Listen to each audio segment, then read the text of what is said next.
Hello everyone, welcome back to Blood, Guts, and Social Commentary. Today's Why Is This a Thing is going to be dealing with the much requested doll horror genre. This is also possibly the most mocked and theoretically flawed genre I have ever covered on this channel. The reason being is most people, when they see or think of a doll, go, it's small, it's tiny, it's made of plastic or porcelain, why can't you just kick it, throw it in the fireplace, something like that. Well, the first thing is, most of these dolls do not use their physical strength to overpower anybody. They either swarm, which you can see in nature all the time. Small things swarm, they can rip apart something much larger than themselves. Think about like a small dog. Many people find them to be more aggressive because, yeah, they're smaller, but that means they're quicker, can get places that other larger dogs couldn't, and typically they go straight for the throat or genitals when they're looking to bite somebody. When we are dealing with a solo doll, like the first couple of Child's Play films with Chucky, or the Zuni fetish doll from Trilogy of Terror, they utilize weaponry a lot. Normally in the form of something like a knife or fire, something that will hurt people very quickly that they can do with small hands. Something like a gun is kind of a rarity. While we did see that in the Dollman films, Dollman is not technically a doll, he's an alien that comes from a planet where everybody is that size. So it would make absolute sense for him to have a gun that is that size because the planet would manufacture them for the size of the population. Well, yes, in a film like Amityville Dollhouse, we see a very real representation in miniature in the fact that the house is an exact replica of the haunted Amityville house. That one rests more on the dollhouse itself, but there are tiny dolls that were housed in a box that can go in and the kid can play with, but they looked more like voodoo dolls. And the reason I'm being so hyper-specific is I will do an episode about puppet and ventriloquist dummy horror, and another for mannequins and blow-up dolls that are used in horror films. So this is just focusing on like plastic and porcelain dolls, things most people would have realistically had as a child. That relatability is why so many people actually do have a fear of dolls. Not only are we seeing this humanoid creature that's supposed to look like a person, just much, much smaller, and that does creep a lot of people out. It falls into that weird uncanny valley thing where it's like, yeah, it's human, but the eyes are dead because it's plastic, because it's always the eyes. The eyes just completely set it off for most people. But with that being said, you'd also be very hard-pressed to find somebody that didn't have a doll or an action figure or something along those lines in their childhood. Even if they didn't have one personally, they probably had a sibling or a friend that did. And since a lot of these dolls, especially the porcelain ones, are not meant to be played with, they kind of sit on a shelf, so you don't have that level of interaction you would with, say, a Barbie or a G.I. Joe, where you will touch it and feel it and know it's safe. There's this lack of interaction. We see this in the film May. She is given a doll by her mother. It was the first doll her mother had ever made. When she hands it to her, she says if you can't find a friend, make one, because May had been really ostracized for having a lazy eye, needing to wear a patch over it. And her mother's constant pushing for her to be socially accepted, clearly not helping.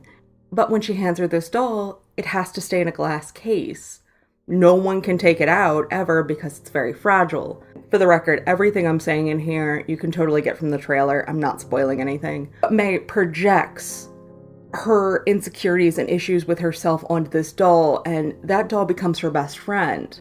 When isolation and lack of human contact inevitably drive her crazy, she starts talking to the doll as if it's a person before it's kind of a playful thing, it's a quirky thing, and it turns disturbing very, very quickly, to the point where May seeks to make her own doll out of human parts, because she was given this representation of the ideal of what she should like and should aspire to be, and she couldn't fit that mold, so now she's struggling to make something that will accept her for who she is as a person.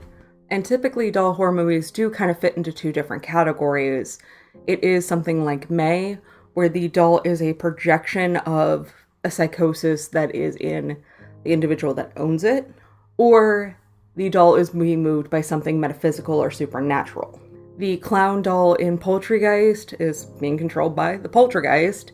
Chucky, all through the Child's Play series, was put into the doll body and allowed to live and reside in the doll body through an amulet and an incantation. And even when they go back and forth and in and out with Tiffany and a whole other cast of characters that move in, especially later in the franchise, it still sticks with amulet incantation. And for the longest time, it sits with the longer they're in that body, the more human they'll eventually become.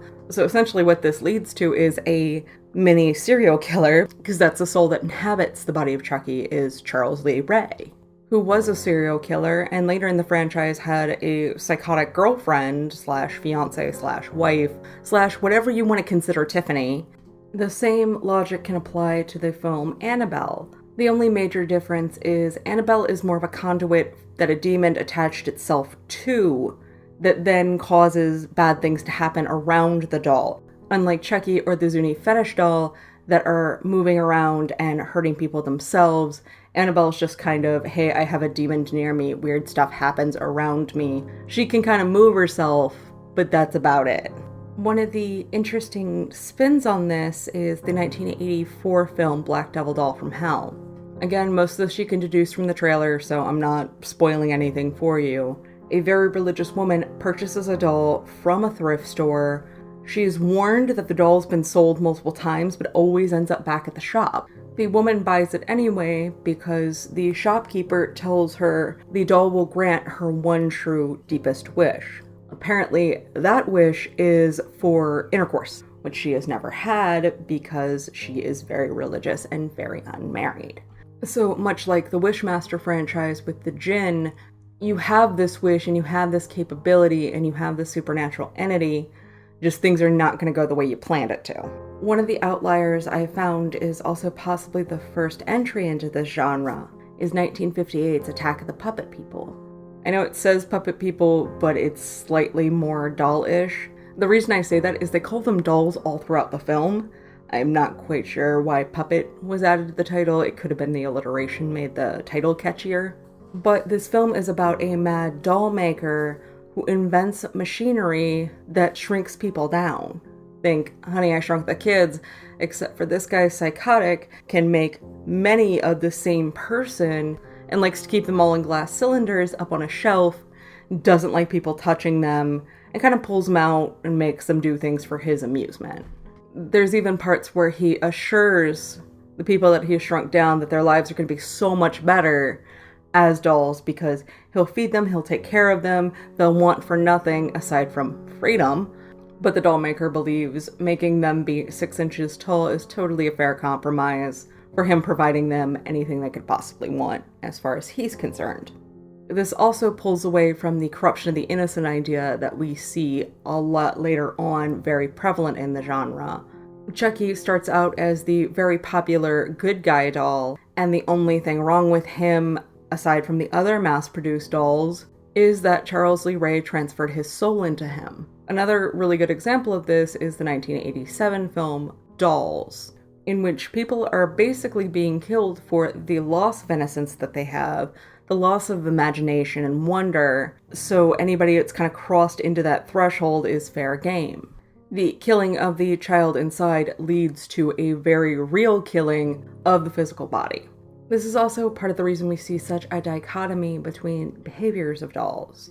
We have your straight up evil ones like Dolly Dearest, demonic toys, Chucky, and then we have ones that aren't inherently evil. In the 2016 film The Boy, we see this because the doll isn't actually doing anything really bad.